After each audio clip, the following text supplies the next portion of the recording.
Dragons, today is Tuesday. It is August 24th, 2021. It's the 16th day of school, and we're so glad that you're here. I'm Mr. Butcher, and it's my job to keep you safe so that you can show us how excellent you can be.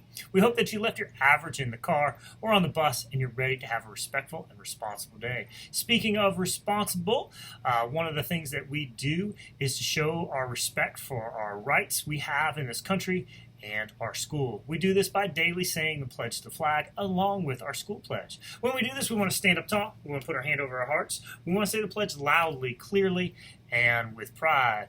You may not know it yet, but keep working on it. You should know it pretty soon. Just listen and try to follow along.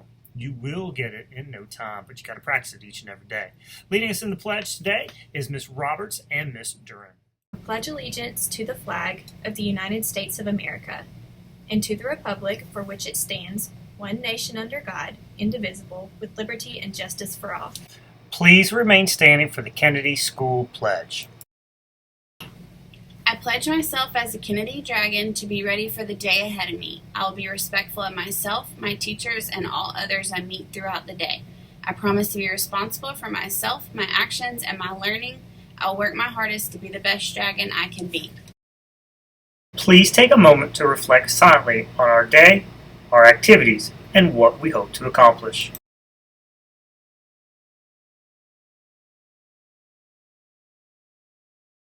Another responsibility that we have while we're at school is to keep ourselves and others safe, and we can do this by helping wash our hands and keeping our hands clean. When we wash our hands, we want to make sure that we are washing all parts of our hands using soap and water or an alcohol-based hand sanitizer and doing it for at least 20 seconds. Let's model what good hand washing looks like. So get yourself some hand sanitizer or soap and water if you can. Give yourself a good amount of hand sanitizer. This is almost empty. And let's go. You want to make sure you get the fronts of your hands, 2, 3, 4, 5. Get the back of one hand, 2, 3, 4, 5. Get the back of the other hand, 2, 3, 4, 5. Get in between your fingers, 2, 3, 4, 5. Get your fingertips. That will get underneath the nails. 3, 4, 5. Get the other fingertips. 2, 3, 4, 5. Get your thumb. 2, 3, 4, 5. Get the other thumb. 2, 4, 5. Get your wrist. 2, 3, 4, 5. Get your other wrist. 5. And now your hand should be nice and clean. Now that we have done our pledges and we've washed our hands, we've done our moment of silence, it's time to show respect for those having birthdays today. Happy birthday to Will Carter, who's 10 years old. Happy birthday to Noah Mays, who's 8 years old. And happy birthday to Pamela Larty, who's also 8 years old. We'll make sure you guys get your birthday ribbon. Another responsibility that we have is to make our lunch choice. For lunch today, we'll be having barbecue pork sandwich, creamy coleslaw, good adjective, good vocabulary, savory baked beans, another good adjective, building that vocabulary, chilled fruit cocktail. I still don't like the fruit cocktail, but when you say chilled, it makes it sound a little bit better. Another good adjective. And smart cookies. If you don't want the barbecue pork, you can still get PB&J or the yogurt muffin, and you'll get the side items as well. So make your lunch choice if you have not already. One of our goals this year is to help increase our vocabulary. One way we can do this is to use pictures to expose ourselves to new words. Each week we have a new picture. Here's our picture for the week. You guys were showing it yesterday. And each day we are going to talk about a different part of speech and try to find words in there that are different parts of speech. Today, on Tuesdays, we're going to be looking for nouns. Nouns are persons, places, things, or ideas, anything that you can see, touch, or feel. So be looking for some nouns in this picture. I can see a lot of nouns. I can see, don't just look at the front of the picture, look also in the back of the picture. You might be seeing some other things in the bottom, the forefront of the picture as well. So look for those nouns, persons, places, things, anything that you can see, feel, or touch.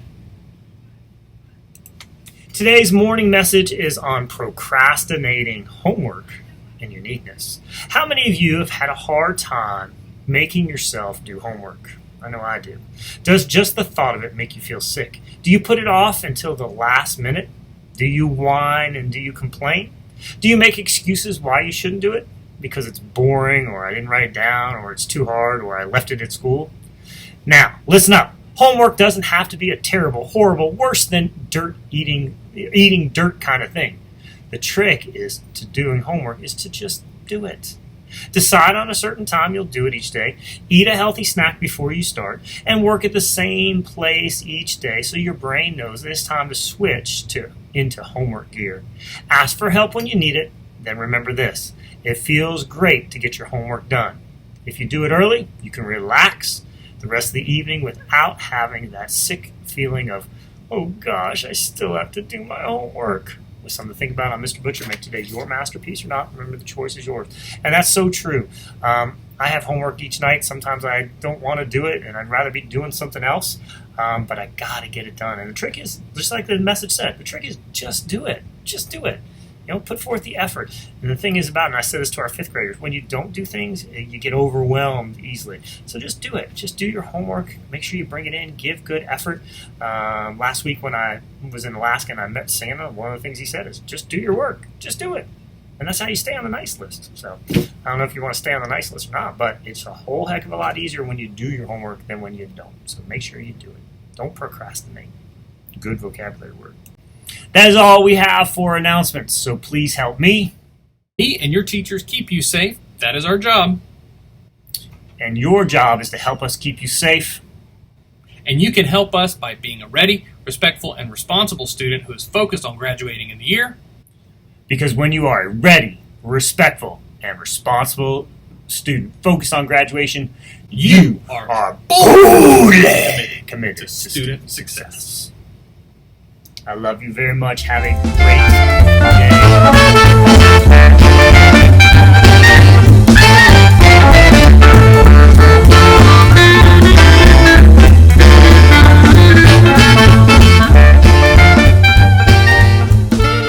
All right, it's time for our read aloud of the day. Remember, we do read alouds for 3 reasons. 1, to help build our vocabulary. Vocabulary is how many words you know.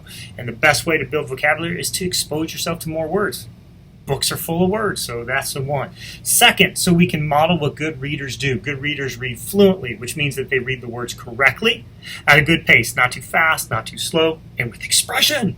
And the 3rd thing is so that you can practice what good readers do when they're listening to the story. They want to listen for the story elements, the character, who or what the story is about, the setting, where and when the story is taking place, the sequence of events, what happens first, next, last. Also, too, the problem. What's the problem in the story and how do we fix it? So today's book is The Buddy Bench. Buddy Bench. The author is Patty Brozo. Author means that she wrote the words. And the illustrator is the person that drew the pictures, is Mike D. So The Buddy Bench. Patty Brozo. Class dismissed, called Miss Mellon when the recess bell rang. Her students ran out, one loud, happy gang. They didn't waste time. Recess was too short. They started right in with their games and their sport. Some boys climbed on a mound, playing King of the Hill, but though he stood near, no one noticed Will. Molly said to Brienne, "Let's play follow the leader." They walked right by Emma, but just didn't see her.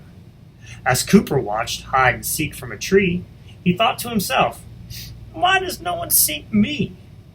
3 kids played soldier with a make-believe fort, and Sloane looked on from the basketball court.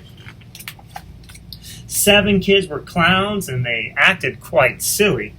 They paraded right past, but no one saw Lily. Jerome watched 4 kids playing blind man's bluff.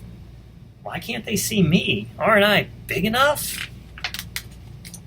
3 boys played with kites that flew high in the air, while Gabe sat and wondered, doesn't anyone care? Then one dancing kite dropped out of the sky, and when Jake went to find it, Gabe held it up high. "Want to join us?" Jake asked before recess is done. "How come you're just watching? That can't be too much fun." "It's my legs," said Gabe. "I can't run in a cast, so I never get picked, not even last." "Come and play with us anyway. There's time to spare." "Wait a minute," said Gabe. "I'll be right there." Gabe hobbled to Will and tapped his shoulder. "Come and join us," he said, "before recess is over." "I'm new here," said Will, "and today's my first day, but no one but you has asked me to play." Well, help us keep this kite in the air. Okay, said Will. I'll be right there. Then Will went to Emma and Emma to Sloane, each asking the next why she was alone. There are holes in my pants and my shoes, said Emma. Emma said, I don't fit in, and her face turned bright red. It's hard, said Sloane, to know what to say. I'm too scared to ask, but I do want to play. Come join us, said Will. There's no time to spare. Wait, said the girls. We'll be right there. They ran over to Cooper and said, What about you? We're going to have fun. Can't you play too? When I talk, explained Cooper, my words get tangled. What I want to say ends up all mangled. So what? Come and play, two girls said. I'll come in a minute. You go on and ahead. Then Cooper asked Lily, and Lily asked Jerome, how come each of them was all alone? Lily told Cooper, it's always the same. I'm used to just watching. I'm no good at games. When you're small, said Jerome, the game is all tied. No one wants you to be on your side. Come and play, Cooper said. Don't hang back and wait. Let's make some new friends. It's never too late. But recess was over. The bell rang once more, and Miss Mellon's students ran for the door. Miss Mellon, Will asked, how can we say, without using words, that we all want to play? Sometimes we're too shy, too sad, or too proud. How can we ask without being loud? Miss Mellon said, what you need is a seat to wait for a friend or a buddy to meet. A buddy bench, said Miss Mellon. The class all agreed. And we'll make it ourselves, Cooper decreed. So they borrowed a hammer, a saw, and a wrench and started to work on their own special bench. Bang, bang, bang, bang, bang, bang. When it was finished, they were all filled with pride. Each child wore a smile that was 9 inches wide. We think it's just perfect, the students all said. With hands that are colored blue, yellow, and red, they put their new bench in the very best place, under the climbing tree, right at its base. Now everyone knows when they're feeling left out, where to find friends without any doubt. And the words on the bench they made on their own say, Buddy bench equals never alone. The buddy bench. Maybe we can make one at our school.